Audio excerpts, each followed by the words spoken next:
Selamat siang semuanya. Perkenalkan, nama saya Scholastika Jenny Piton dengan NIM 2019 013 0022. Di sini saya akan menjelaskan tentang sistem akuntansi utama perusahaan jasa konstruksi.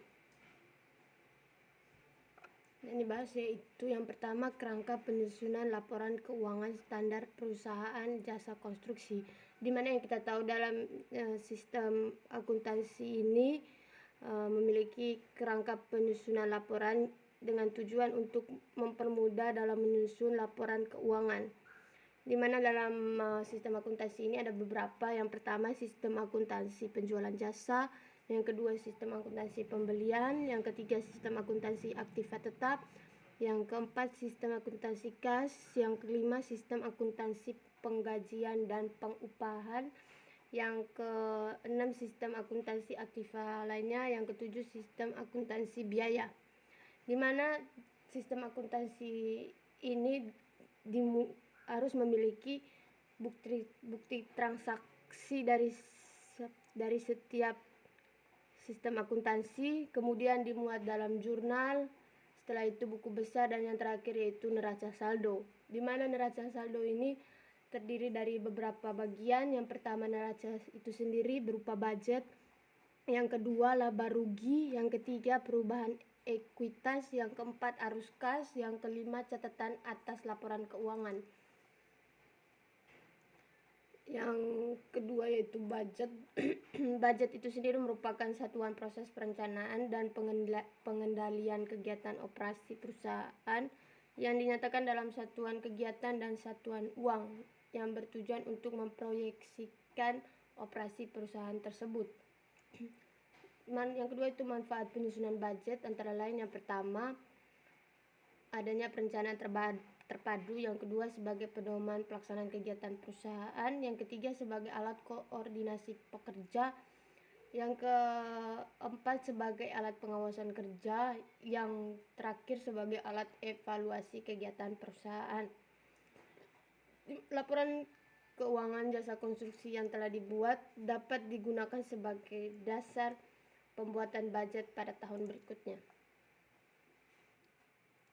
Yang berikutnya yaitu sistem akuntansi penjualan, di mana perusahaan jasa konstruksi menjual jasanya, baik berupa jasa konstruksi gedung, jasa konstruksi bangunan sipil, jasa pembongkaran bangunan, dan yang terakhir jasa lainnya. Perusahaan jasa konstruksi ini pekerjaannya diperoleh melalui sistem pengadaan atau tender. Dan kedua, kegiatan penjualan terdiri dari penjualan jasa secara persen kontrak selesai. Catatan akuntansi yang digunakan dalam sistem akuntansi penjualan antara lain yang pertama, jurnal penjualan, yaitu untuk mencatat transaksi penjualan jasa baik secara persen kontrak selesai. Yang kedua, kartu piutang merupakan buku pembantu yang berisi rincian tahap-tahap pembayaran dan waktu pembayaran yang telah dilakukan oleh pembeli jasa konstruksi.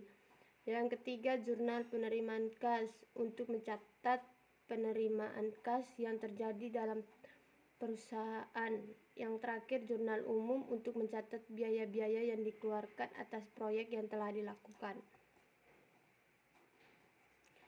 Yang berikutnya, sistem akuntansi pembelian digunakan dalam perusahaan untuk pengadaan barang yang diperlukan untuk memperlancar operasional perusahaan yang berupa alat atau material.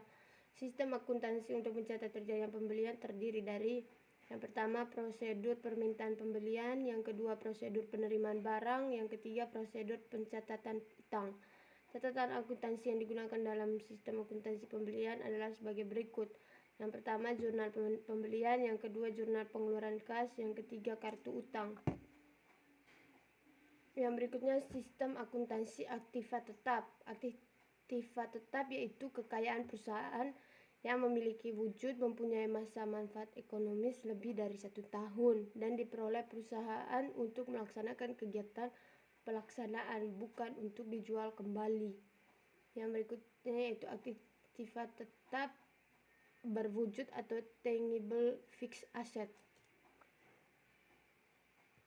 Catatan akuntansi yang digunakan untuk mencatat transaksi aktiva tetap dan depresiasi aktiva tetap adalah yang pertama, kartu aktiva tetap yang merupakan buku pembantu aktiva tetap yang digunakan untuk mencatat secara rinci segala data yang bersangkutan dengan aktiva tetap perusahaan.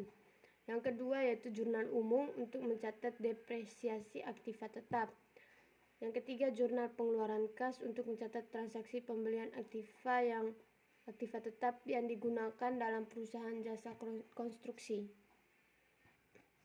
Yang berikutnya, sistem akuntansi kas, di mana kas sendiri merupakan alat pertukaran dan juga sering digunakan sebagai ukuran dalam akuntansi. Kas meliputi uang tunai dan instrumen atau alat-alat pembayaran yang diterima oleh umum, baik yang di dalam perusahaan maupun yang disimpan di bank. Kas terdiri dari uang kertas, uang logam, cek, giro atau billet, yang terakhir traveler checks dan lain-lain. Catatan akuntansi yang digunakan yaitu jurnal penerimaan kas, yang kedua jurnal pengeluaran kas. Yang berikutnya yaitu sistem akuntansi penggajian dan pengupahan, di mana sistem penggajian berupa sistem gaji tetap, sistem gaji tetap dan variasi, sistem upah variabel. Dan catatan akuntansi yang digunakan yaitu jurnal umum dan jurnal pengeluaran kas. Yang berikutnya sistem akuntansi aktiva lain-lain. Sistem akuntansi aktiva lain-lain untuk menampung pos-pos aktiva tidak lancar yang tidak dapat dikelompokkan dalam klasifikasi sebelumnya. Contohnya yaitu konstruksi dalam proses atau KDP yang akan dicatat ke dalam jurnal umum. Yang berikutnya sistem akuntansi biaya, meliputi beberapa prosedur yang dimulai dari pencatatan bahan-bahan yang dibeli sampai pada distribusi persen proyek selesai. Catatan akuntansi yang digunakan yang pertama jurnal pembelian, jurnal umum, dan jurnal pengeluaran kas. Yang berikutnya laporan keuangan. Laporan keuangan itu sendiri memiliki tujuan yaitu memberikan informasi tentang posisi keuangan, kinerja, dan arus kas keuangan yang bermanfaat bagi sebagian besar kalangan pengguna laporan.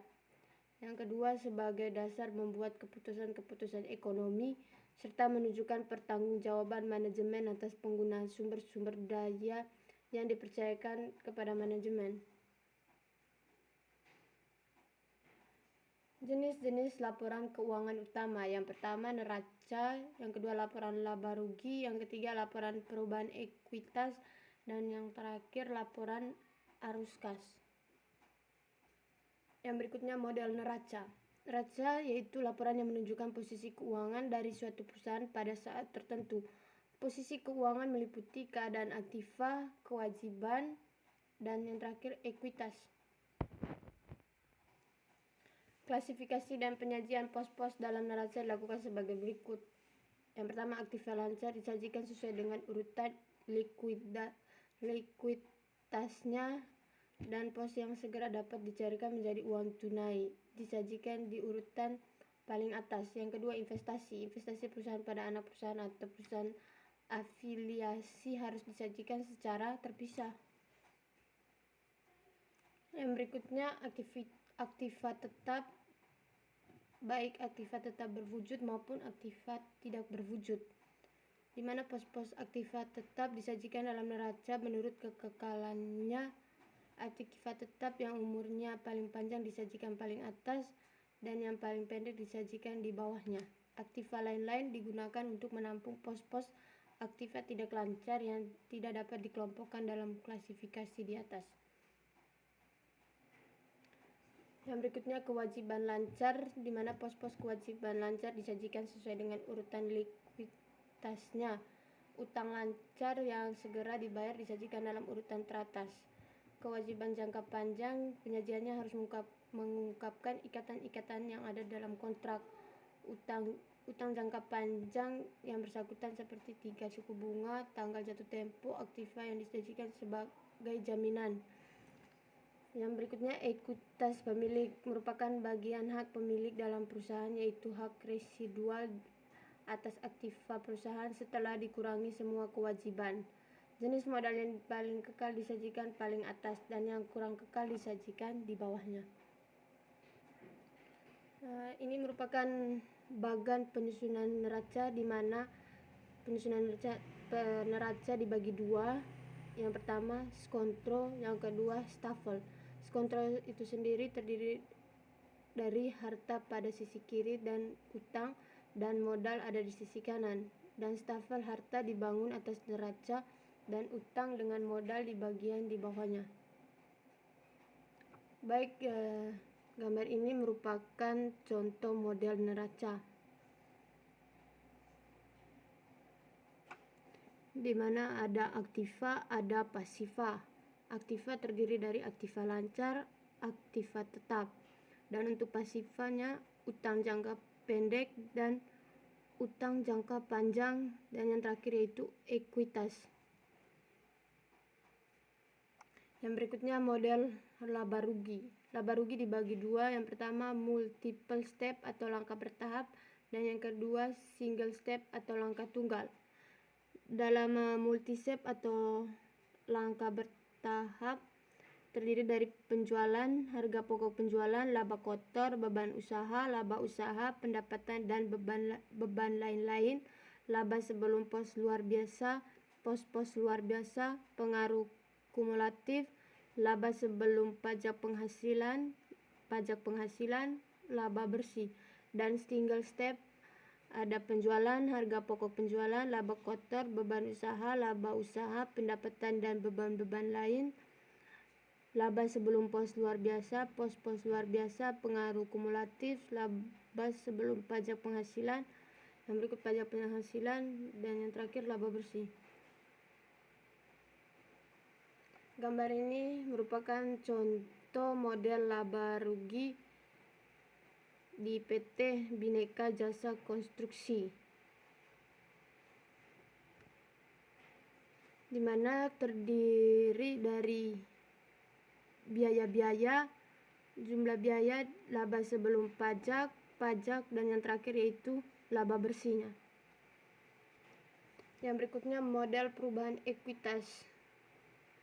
Perusahaan harus menjadikan laporan perubahan ekuitas sebagai komponen utama laporan keuangan yang menunjukkan yang pertama laba atau rugi bersih periode yang bersangkutan, yang kedua setiap pos pendapatan dan beban keuntungan atau kerugian beserta jumlahnya berdasarkan PSAK terkait diakui langsung dalam ekuitas. Yang ketiga pengaruh kumulatif dan perubahan kebijakan akuntansi dan perbaikan terhadap kesalahan mendasar sebagaimana diatur dalam PSAK terkait. Transaksi yang keempat, transaksi modal dengan pemilik dan distribusi kepada pemilik. Yang kelima, saldo akumulasi laba atau rugi pada awal dan akhir periode serta perubahannya. Yang terakhir, rekonsiliasi antara nilai tercatat dari masing-masing jenis modal saham, agio dan cadangan pada awal dan akhir periode yang mengungkapkan secara terpisah setiap perubahan. Perubahan ekuitas perusahaan itu sendiri yaitu menggambarkan peningkatan atau penurunan aset bersih atau kekayaan selama periode bersangkutan berdasarkan prinsip pengukuran tertentu yang dianut dan harus diungkapkan dalam laporan keuangan. Di dalam ini merupakan salah satu contoh model perubahan ekuitasnya. Yang berikutnya laporan arus kas. Laporan arus kas itu sendiri ialah laporan keuangan yang menyajikan tentang penerimaan dan pengeluaran kas perusahaan dalam satu periode akuntansi.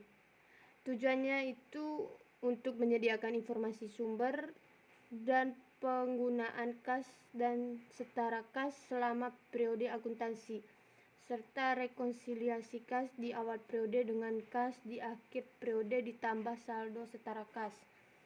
Yang berikutnya bentuk laporan arus kas. Yang pertama arus kas dari aktivitas operasi, arus kas dari aktivitas investasi, arus kas dari aktivitas pendanaan. Yang berikutnya itu kategori laporan arus kas, di mana terdiri dari 3 bagian. Yang pertama arus kas dari aktivitas operasi, yang kedua arus kas dari aktivitas investasi, yang terakhir arus kas dari aktivitas pendanaan. Baik, ini merupakan salah satu contoh laporan arus kas, di mana arus kas dari aktivitas operasi, arus kas dari aktivitas investasi, arus kas dari aktivitas pendanaan. Yang berikutnya chart of account. Chart of account yaitu kode rekening perusahaan. Tujuan dari chart of account yaitu untuk memudahkan pengidentifikasian dan pembedaan elemen-elemen yang ada di dalam satu rekening. Yang kedua, kumpulan akun dalam entitas usaha disebut dengan buku besar atau ledger. Yang terakhir merupakan daftar akun dalam buku besar. Contoh dari chart of account yaitu aktiva, baik aktiva lancar yang terdiri dari kas dan bank, dan yang kedua surat-surat berharga. Dan ini juga merupakan lanjutan contoh dari chart of account, bisa dilihat di pada gambar di dalam. Baik, demikian presentasi saya pada hari ini. Mohon maaf jika ada salah kata selama presentasi berlangsung. Atas perhatiannya saya ucapkan terima kasih. Bye-bye.